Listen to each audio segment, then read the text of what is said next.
Hi hello brother, ఎలా ఉన్నారు అందరూ? కువైట్లో పనిచేస్తున్నటువంటి మన తెలుగువారు ఎవరైతే ఉన్నారో ప్రతి ఒక్కరు కూడా కాస్త జాగ్రత్తగా ఉండండి. అంతేకాకుండా ముఖ్యంగా ఆడవారు మీకు గన చిన్న చిన్న పిల్లలు ఉన్నట్లయితే గన మరికొంచెం జాగ్రత్త అయితే వహించండి.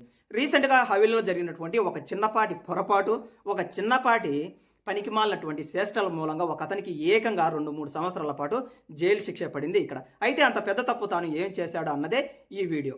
రీసెంట్గా హవేలీలో ఉన్నటువంటి ఒక ప్రాంతంలో ఒక అపార్ట్మెంట్లో నివసిస్తున్నటువంటి ఒక అతనికి 13 సంవత్సరాల పాప అయితే ఉందట. ఒకసారి ఆ పక్కనే ఉన్నటువంటి ఏదైతే కిరాణా కొట్టు ఉందో అక్కడికి వెళ్ళి ఒక చిన్నపాటి స్వీట్స్ అయితే తీసుకుందట ఆ అమ్మాయి. ఎప్పుడైతే ఆ స్వీట్స్ తీసుకుందో వెంటనే అక్కడి నుంచి బయలుదేరి డబ్బులు ఇవ్వడం అయితే మర్చిపోయిందట ఆ పాప. అరే, నువ్వు నాకు డబ్బులు ఇవ్వకుండా వెళ్ళిపోతావు అని చెప్పేసి ఆ పాపను బెదిరించి ఏకంగా ఆ పాప బ్యాగులో ఉన్నటువంటి డబ్బులు అయితే తీసుకున్నాడట. ఇక్కడ ఆ 13 సంవత్సరాల వయసు కలిగినటువంటి ఆ చిన్నారిని ఏకంగా ఇక మీదట నువ్వు ప్రతిరోజు నా షాప్కు రావాలి, అదేవిధంగా నువ్వు ప్రతిరోజు నాకు డబ్బు ఇవ్వాలి, ఒకవేళ ఇవ్వనట్లయితే కనుక నిన్ను ఏకంగా పోలీసులకు పట్టిస్తాను, అదేవిధంగా మీ తండ్రికి చెబుతానని చెప్పేసి ఆ పాపని బ్లాక్మెయిల్ అంటే బెదిరించడం అయితే స్టార్ట్ చేశాడట. ఇక్కడ ప్రతిరోజు అతని దగ్గరికి వెళ్ళడం, అదేవిధంగా డబ్బులు ఇవ్వడం అయితే స్టార్ట్ చేసిందట. ఇలా ప్రతిరోజు హింసిస్తూ ఉండడంతో ఎట్టకేలకి ఆ చిన్నారి తన తండ్రితో అయితే చెప్పిందట, నాన్న ఈ విధంగా నన్ను షాప్ అతను ఇబ్బంది పెడుతున్నాడని చెప్పడంతో ఆ తండ్రి కూడా బాధ్యతాయుతంగా ఏకంగా నువ్వు ఇక మీదట భయపడకు తల్లి, నువ్వు ఎప్పట్లాగానే ఆ షాపుకు వెళ్ళు అని చెప్పాడట ఆ 13 సంవత్సరాల వయసు కలిగినటువంటి తన కూతురికి. ఎప్పుడైతే తన తండ్రి భరోసా ఇచ్చాడో మరుసటి రోజు అదే షాప్కు వెళ్ళింది ఈ అమ్మాయి.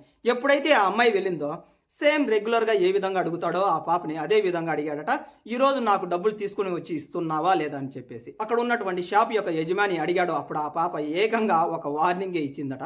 అంతేకాకుండా కండిషన్ కూడా పెట్టిందట, ఇక మీదట నీ షాప్కి వచ్చి ఏమన్నా కొనాలి అన్నా చేయాలన్నా కూడా ఇక మీదట నువ్వు నా దగ్గర డబ్బులు అడగకూడదు, ఒకవేళ అడిగినావంటే గన నీకు సరైనటువంటి పనిష్మెంట్ ఇప్పిస్తా అని చెప్పడంతో ఆగ్రహించినటువంటి ఆ షాప్ ఓనర్ ఈ చుట్టూ ఉన్నటువంటి కెమెరాలను అబ్జర్వ్ చేసి ఒకవేళ ఇప్పుడు కన్నా ఆ పాపను పట్టుకున్నట్లయితే కెమెరాల్లో చిక్కిపోతానని చెప్పేసి అతి తెలివిగా ఆలోచించినటువంటి ఆ షాప్ ఓనర్ ఏం చేశాడు, పక్కనకు వెళ్ళమని చెప్పేసి ఆ పాపని ఏకంగా పట్టుకొని వచ్చి తన షాప్లో కాళ్ళు చేతులు కాస్త గట్టిగా కట్టేసి నిర్బంధించి ఏకంగా షాపులో పెట్టాడట ఆ అమ్మాయిని. ఎప్పుడైతే నిర్బంధించాడో భయపడినటువంటి ఆ పాప గట్టిగా అరవడం, అదేవిధంగా ఏడవడంతో అదే అపార్ట్మెంట్లో నివసిస్తున్నటువంటి తోటి నైబర్స్ ఉంటారు కదా, అతను వచ్చేసి ఆ అమ్మాయి యొక్క తండ్రికి చెప్పడంతో పోలీసు వాళ్ళు వచ్చి అతన్ని అయితే అరెస్ట్ అయితే చేశారు.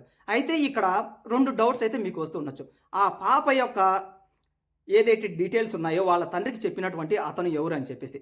అయితే ఇక్కడ ఏం జరిగిందంటే కనుక ఎప్పుడైతే ఆ తండ్రికి ఈ పాప చెప్పిందో వాళ్ళ నాన్న కూడా పక్కన ఉన్నటువంటి నైబర్స్ ఉంటారు కదా వాళ్ళకు వచ్చేసి చెప్పాడట, ఈ విధంగా ఆ షాపు యొక్క ఓనరు ఈ విధంగా మా పాపని ఇబ్బంది పెడుతూ ఉన్నాడు కాబట్టి కాస్త అబ్జర్వ్ చేయండి అని చెప్పడంతో ఆ చుట్టుపక్కల ఉన్నటువంటి వాళ్ళు కూడా అబ్జర్వ్ చేయడం మూలంగా ఆ పాప ఇక్కడ ఎస్కేప్ అయింది.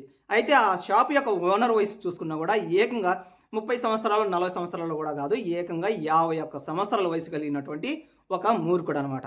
అంతేకాకుండా ఇక్కడ మీకు ఇంకొక డౌట్ కూడా రావచ్చు, మరి ఆ పాపను ఎందుకు నిర్బంధించాడు అంటే కనుక బహుశా ఇక్కడ ఒకవేళ పోలీస్ స్టేషన్కి వాళ్ళ తండ్రి అదేవిధంగా అమ్మాయి వెళ్తే కనుక తనకు ప్రాబ్లం అవుతుంది, అదేవిధంగా తన షాప్ క్లోజ్ అవుతుందని చెప్పేసి ఒకవేళ భయపడి కూడా ఆ అమ్మాయిని ప్రాణాలు తీయాలనో లేకపోతే కనుక సంథింగ్ ఏదో ఒకటి చేసి తన యొక్క సమస్యను పూర్తిగా కంప్లీట్ చేసుకోవాలని చెప్పేసి కూడా ఆలోచించినట్టు ఉన్నాడు ఈ మూర్ఖుడు. అయితే ఇక్కడ పోలీసు వాళ్ళు చెప్పినటువంటి రిపోర్ట్ ప్రకారం ఎక్కడ కూడా తను ఆ పాప మీద లైంగికంగా వేధించడానికి ట్రై చేసినట్టు కానీ లేదంటే కానీ ఆ అమ్మాయి మీద చేయి వేసినట్టు కానీ రిపోర్ట్స్లో అయితే తెలపలేదు. కాకపోతే ఇతనేం చేశాడంటే కానీ ఆ చిన్నపిల్లని బ్లాక్మెయిల్ చేస్తూ డబ్బు అయితే వసూలు చేసేవాడు అనమాట. అందుకని చెప్పేసి మీకు కూడా ఇటువంటి చిన్న చిన్న పిల్లలు ఉన్నట్లయితే కనుక 12 సంవత్సరాలు 13 సంవత్సరాల వంటి ఆడపిల్లలు ఖచ్చితంగా తల్లిదండ్రులు ఖచ్చితంగా చెప్పండి. ఎవరైనా కానీ మీకు వేయరాని వంటి చోట ఏమైనా కానీ చేతులు వేస్తూ ఉన్నారా, లేకపోతే కానీ మిమ్మల్ని ఎక్కడైనా రమ్మంటూ ఉన్నారా, అది టీచర్స్ కావచ్చు లేదంటే కానీ ఫ్రెండ్స్ కావచ్చు, ఇలా ప్రతి ఒక్కటి కూడా ఫ్రెండ్లీగా ఉండి ఆడపిల్లల్ని కంపల్సరిగా అడగండి.